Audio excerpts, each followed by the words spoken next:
Hello, this is Mrs. Johnson. This is MAT 221, Calculus 1. We're in Unit 3. We were talking about Section 3.1, which talks about the differentiation rules. In Unit 2, we talked about the limit definition of the derivative and found the derivative using Mathematica and by using the limit definition of the derivative if we have a formula. We also talked about sketching the derivative. In Unit 3, we talk about the shortcut rules. These are the shortcuts that we can now use to take the derivative if we're given a formula for a function.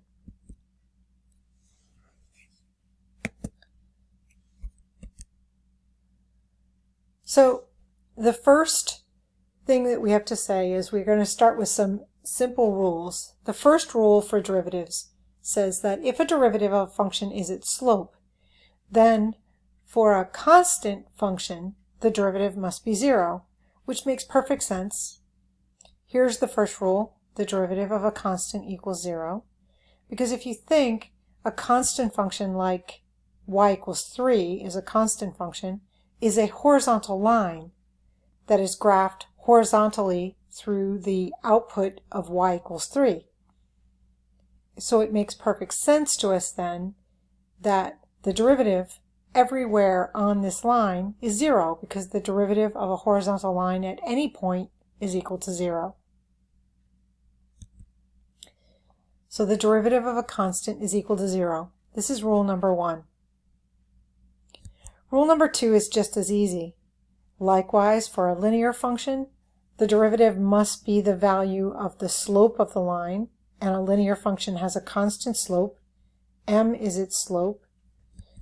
So the derivative of a linear function, mx plus b, is simply whatever the slope of that line happens to be, which is m. In other words, when we have any linear function where we have a number times x, the derivative is simply whatever that coefficient is. Here's an example. If I said to you y equals 2/3 x plus 3, then the derivative must be the slope of that line, which equals 2/3. We also saw when we were sketching derivatives that when we had parabolas, that those parabolas or those quadratic functions ended up being, when we sketched the derivative, ended up being a linear function. And we said that this was always going to be true. This is part of a general pattern for polynomial functions. It says this: here, if we have a power function, the derivative of any power function x to the n, the derivative is equal to n times x to the n minus 1. In other words, if I take that exponent and drop it to the front of x and then subtract 1 from the exponent, that will give me the derivative of the power function. So let's do some examples. If I said to you f of x equals x to the 4th, the derivative of that, the 4 would drop to the front, and then I would subtract 1 from the exponent. So the derivative would be 4x to the 3rd. Or if I gave you y equals x to the 8th, the derivative would be 8x to the 7th. The 8 drops to the front, and I subtract 1 from the exponent. This is part of a rule, a pattern that's called the power rule. That's rule number 3. Now before we look at rule number 4, which is the constant multiple rule, let's just look at a function and see how we can transform a function by the coefficient in front of the function. Now if I took a function f of x and then said that I had the function 3 times f of x, remember from pre-calculus that that coefficient of 3 simply is a vertical stretcher that stretches the function f of x 3 units vertically. Or if I took 1/2 of f of x, that again is a vertical shrinker or a vertical compressor, so it will compress the outputs of the f function by half. Or if I did something like this, which is -2 times f of x, what it would do is it would take the value of the outputs of f of x and it would stretch it by a factor of 2, but then the negative would reflect over the x-axis. Now, that said, let's look at the slope of this function, of each one of these functions, at x equals 0. So let's do the first function first. Look at the slope of this tangent line to the curve at x equals 0.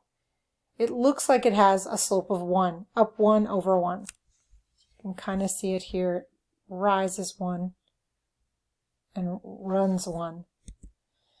Now what happens to the 3x function? Notice what's the derivative of this function. Looks like I might rise 3 over 1. So you can see that the derivative, or the slope of the curve, is doing the same thing as that coefficient stretcher is doing. If I had a 1/2 of f of x, notice now my slope was 1 up here at f of x.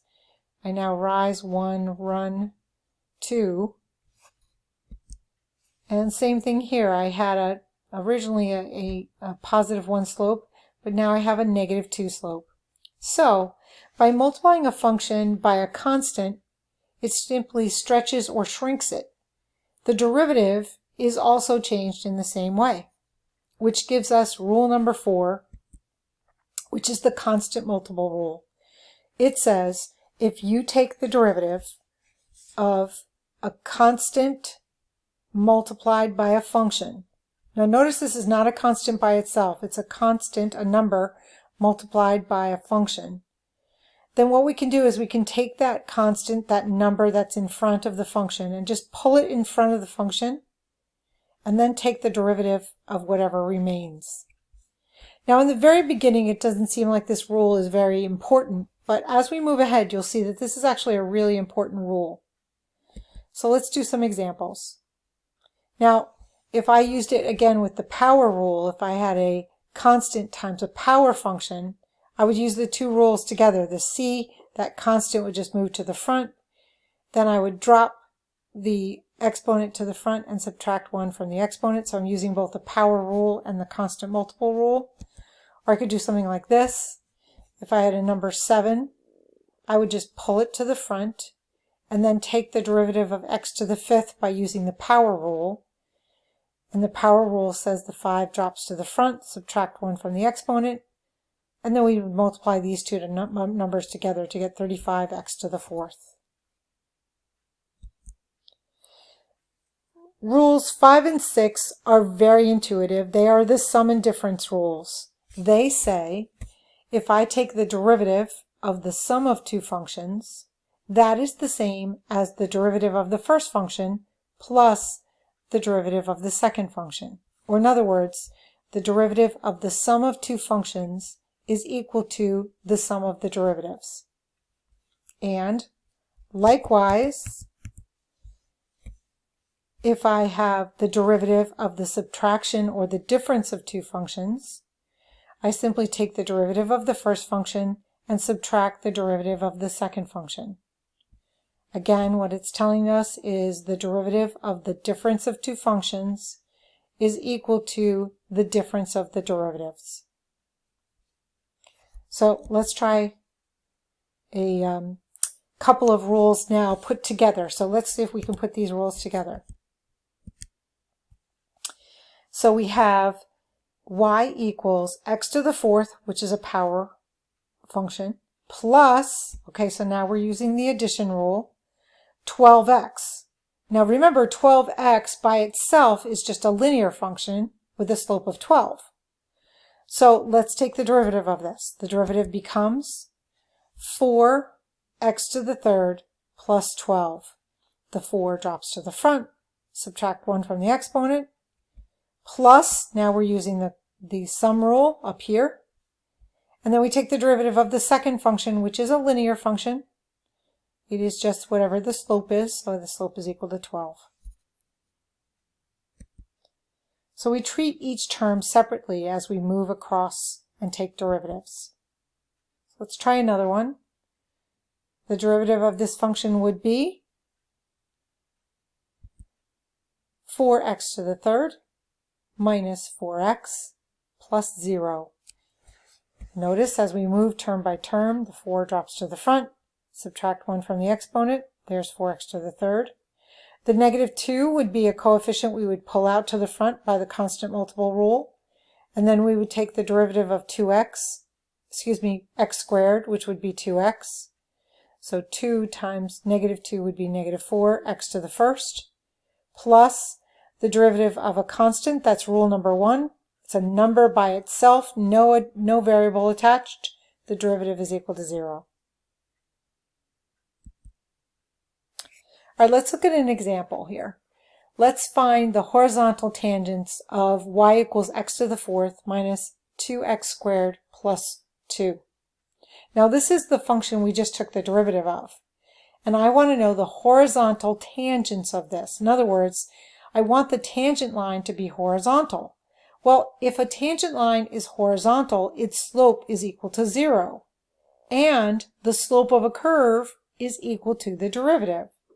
So, putting those ideas together, we're going to find the derivative of this function first, which we just did in the last slide.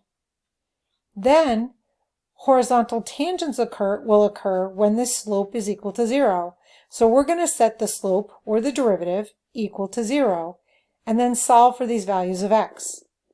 Now, I could I could divide out the 4, and then factor out an x, and then factor again, and set each factor equal to 0. So I would say, okay, horizontal tangent lines occur when x equals 0, when x equals 1, and when x equals negative 1. Now, why does this make sense to us? If we plug those values into the original equation, we get into the original equation, so we're going back up here to the original equation. When x equals 0, the value of the function is 2. When x equals negative 1, the value of the function is 1. And when x equals positive 1, the value of the function is 1.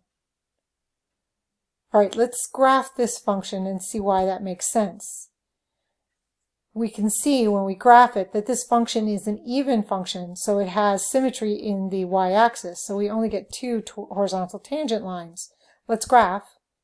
Ah, there we go. There's that quartic, and we can see the tangent line at y equals 2, and then we have 2 times that this function hits the horizontal tangent line of y equals 1 at x equals negative 1 and at x equals 1. This is a sketch of the derivative of that function, by the way, which makes sense from our sketches of what we did in Unit 2. So the first derivative, or the slope of this function, is 0 at negative 1, 0, and 1. Now, sometimes before we compute a derivative, we try to simplify the function first. Now remember with fractions back long ago when we started dealing with fractions, a common denominator of a fraction can be split into each of these pieces here.